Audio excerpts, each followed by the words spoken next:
To that horrific shooting in Las Vegas where a gunman fired on a crowd of concertgoers on Sunday, killing about 60 people and injuring hundreds more. President Trump is headed to Las Vegas on Wednesday. And joining us now from Las Vegas is CGTN correspondent Mark New. And Mark, do we know any more about the shooter or his motivation? And also, what are the expectations ahead of President Trump's visit?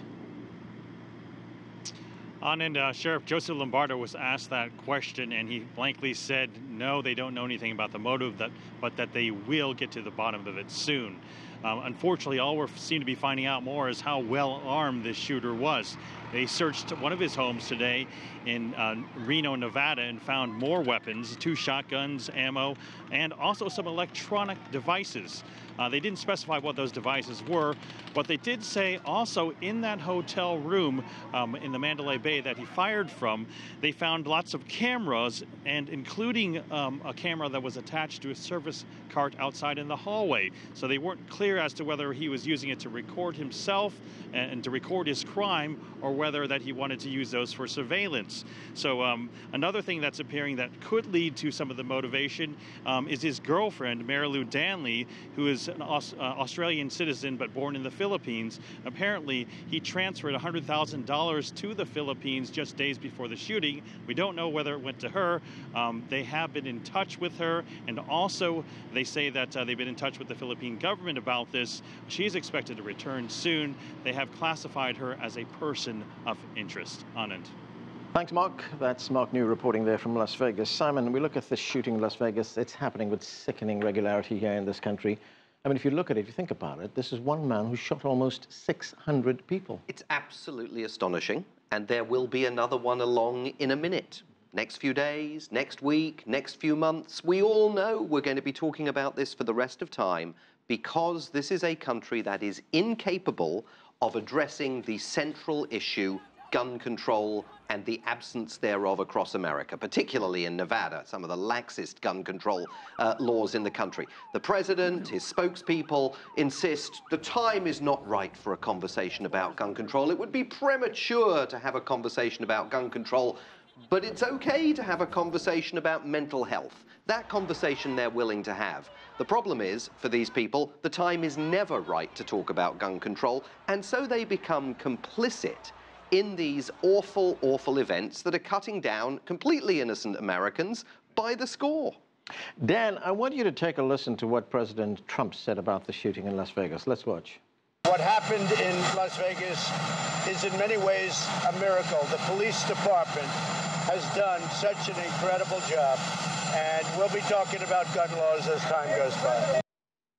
So, Dan, here we heard the president say there, we'll be talking about gun laws in some time. And as I said, this happens regularly in the United States. And every time it happens, we hear the same arguments, we hear the same voices, the same people saying thoughts and prayers, candlelit vigils, all that stuff. Nothing happens. Nothing changes. Right. I think a couple of things that I think are important to correct the record that was on here tonight. Those 600 people were not shot. The medical doctors last night reported that many of the injuries were from trampling, from people trying to get out of the area, and also being forced and crashed into other equipment on the ground. So he didn't shoot 600 people. Let's get the facts straight. Number two, did he shoot at people? Did he shoot at them though? Did he shoot at them?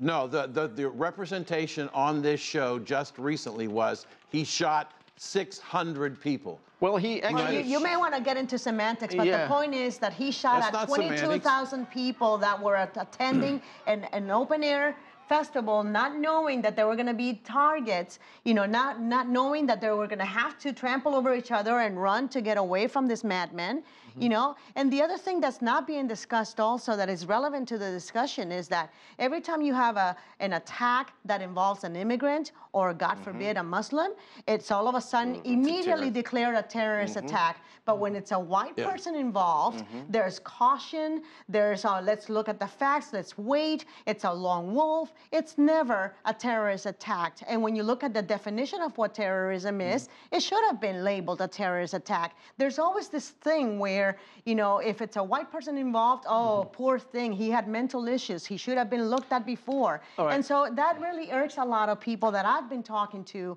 because in relation to gun control, yes, you can argue the Second Amendment, you know, guarantees your right to have a weapon. And I don't think even the people that want gun control are arguing against that. They're not arguing, let's get rid of the Second Amendment. They're saying, what is this guy doing with 20, 30, 40 plus automatic rifles, military grade weapons?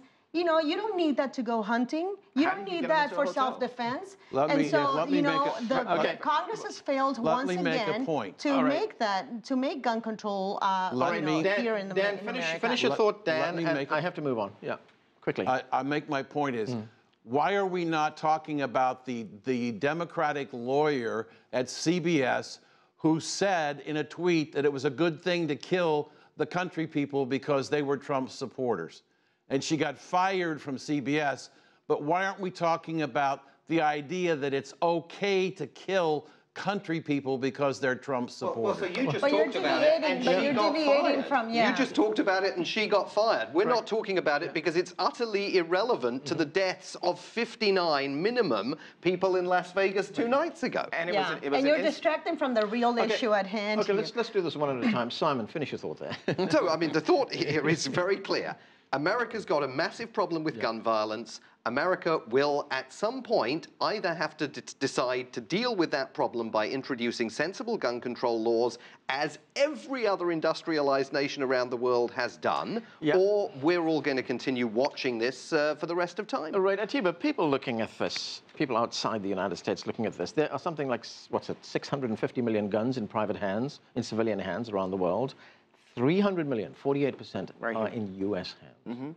And there is a link between the number of guns in the country and the number of mass shootings there. It's been shown over and over again. Well, there are a couple of things that I looked at today. One is, so the media is saying that this was the largest mass shooting in modern day history, but it's not talking about the St. Louis riot where African Americans were killed. It's not talking about Wounded Knee where Native Americans were killed, and hundreds in both cases. What you mentioned in terms of the case, in terms of terrorists, this is something that we continue to hear. And we continue to hear that, for instance, with this guy, Paddock, that they're glorifying. He was an accountant. A real investor. He was an avid gambler. They're not talking about the fact that he had all these guns. They're not talking about how he got the guns into the hotel. They were in his luggage. But where we are today, you know, when we talk about Dylan Roof, when we bring Dylan Roof, who shot up a African-American church in South Carolina, when we talk about Timothy McVeigh in Oklahoma, these were terrorists, and we still refuse to call them what they are. And so what this guy did 2 days ago, that was a terror attack. And every single day in America, there are young people and old people that are being killed. I put a post up yesterday on my social media account and asked a simple question. How many of you have a friend or know someone who's been killed by a firearm? Yeah, I saw that. It's been 100 and some comments on there where people are talking about my mother committed suicide or my 5-year-old nephew shot my 4-year-old niece. I mean, it goes on and on and on. This is basically something that the CDC should be taking up, our Centers for Disease Control. Right. But Congress and the Republican Congress doesn't allow that. Well, one leader but there is also a political issue here that is going to be problematic, potentially, for the Trump administration. President Trump argues that the biggest security risk to Americans comes from outside. That's why you need the travel ban. That's why we need to have a legally viable travel ban currently restricting entrance to the United States from citizens of 8 countries. Actually, it turns out that in Las Vegas 2 nights ago, the problem didn't come from outside. It came from within. And the more this happens, one would think, the more political pressure is brought to bear on lawmakers, Democrats and Republicans, because there are lots of Democrats that don't want to pursue sensible gun control either, actually to address this issue. I want to get back to that point in a moment, Simon. Dan, what do you make of the fact that, as Simon pointed out, the danger to Americans comes not from outside. The travel ban's not going to solve this. NSA surveillance is not going to solve this. CIA surveillance is not going to solve this. The problem is right here inside the country, and it's caused because people have lots of guns. People have lots of guns, but it's people who shoot, not the guns who shoot. And it's people who make the decision to go out and do what this man did is not somebody who's mentally stable. And you know what? You can't design a security system that will protect all the people at that concert from all the hotel windows, from all the hotels and casinos in Las Vegas. It's not possible. The reality is that we have people who perhaps shouldn't got guns, but this man passed all the FBI background checks and was legally allowed to buy the guns that he acquired. There isn't anything in the law that says you can only have 1 or 2 or 20 or 50 or 100. As long as the guns are purchased under the law in a legal way and that the weapon is legal, you're allowed to own it in the United States. That. Okay. I'm glad that he's mentioning that, because I know that the same issue came up with the Obama administration. And I remember covering one of the debates about there was a specific bill to ban assault weapons. Right. Okay. Okay. So yeah, the law right now says I can go out and if I pass all the checks, I can buy as many weapons as I want, you know, no matter what type. Well, what about assault weapons? You know, they let the ban expire and they never reauthorized it. And so here you have a guy who can get in there and whatever, by whatever means he got the weapons, military grade weapons, you know, machine guns. And I was looking at statistics before coming to the show. No, he did not get machine guns. He fashioned the rifles. He modified a rifle, you know, for a machine, because he had the means to do it. He had bought all those things. So the thing is, yes, there is a sensible way to talk, to debate some sensible gun control laws. Talk to the victims. Talk to the Brady campaign. Talk to all those groups that have proposed sensible ideas to get this under control. Right now, as of now, there's already 11,000 gun-related incidents in America already this year. It's getting it under control. Simon just talked about that a moment ago. Atiba, I want to ask you this. Getting things under control, it's a political challenge. We know that. There are groups like the NRA, the National Rifle Association, the main lobbying group for the Second Amendment, for people having guns here, which keeps a score, an NRA score, on each individual congressman. Well, I mean, Paul Ryan, I think, received $171,000 in campaign funds for his reelection.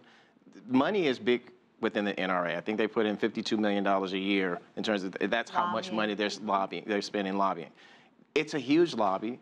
But I think one of the things, too, that we're seeing now is people are really speaking up. I mean, I don't want to get into the whole NFL thing with Kaepernick, but he was talking about police brutality, and we were talking about police officers who have been killing and shooting unarmed Americans. You know, this issue of guns and power is really at the crux of what this is. And so why is it that there are so many, and I'm going to use this word, insecure Americans who feel the need that they have to have so many guns to protect themselves from what? Because it seems like they're the ones that are going out and they're the ones who are creating the havoc. I mean, I mentioned a couple of other instances, but let's look at Columbine.